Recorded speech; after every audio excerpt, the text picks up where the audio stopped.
লক্ষাধিক নবী পৃথিবীতে 5-7 জন ছাড়া, উপরের 5-7 জন ছাড়া যত নবী আপনি নাম বলতে পারবেন, যাদের নাম জানি কিংবা জানি না, সব সাইয়েদনা ইব্রাহিমের বংশধর। ওনার নাতিপুতি। ওনার আল্লাহ 86 বছর বয়সে দিলেন সাইয়েদনা ইসমাইল আলাইহিস সালামকে। ওনার বয়স যখন 100 তখন দিলেন সাইয়েদনা ইসহাক আলাইহিস সালামকে।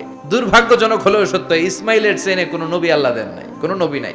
সব নবী এই চেনে হাজার হাজার লক্ষাধিক নবী খালি ইসহাকের বংশে নাম, এই বংশে কোনো নবী নাই। এত নবী এখানে এসেছে, এরা ভেবেই নিয়েছে ওই যে শেষ নবী, যেটা শ্রেষ্ঠ নবী, এটাও এখানেই আসবে। সাইয়েদনা ঈসা আলাইহিস সালামের পরে আল্লাহ স্টপ মেরে দিলেন। স্টপ মেরে দিয়ে 570 বছর পরে শ্রেষ্ঠ নবীটারে আল্লাহ এই চেনে পাঠিয়ে দিলেন। এজন্য আমরা হচ্ছি বানি ইসমাঈল, আর এরা হচ্ছেন বানি ইসরাঈল। এরা নবী পেতে পেতে এই প্রজন্ম অহংকারী হয়ে উঠেছিল আর গালি দিচ্ছিল এই চেনটা আটকুরা চেইন, সব নবী এই চেনে আমরা পাই, আর শ্রেষ্ঠ যে নবীটা আসবে সেটাও এই চেনে আসবে। আল্লাহ কয় না, আমি খেলা উল্টায় দিব, সব নবী এখানে পাঠালেও শেষ নবী আমি এখানে পাঠাবো না।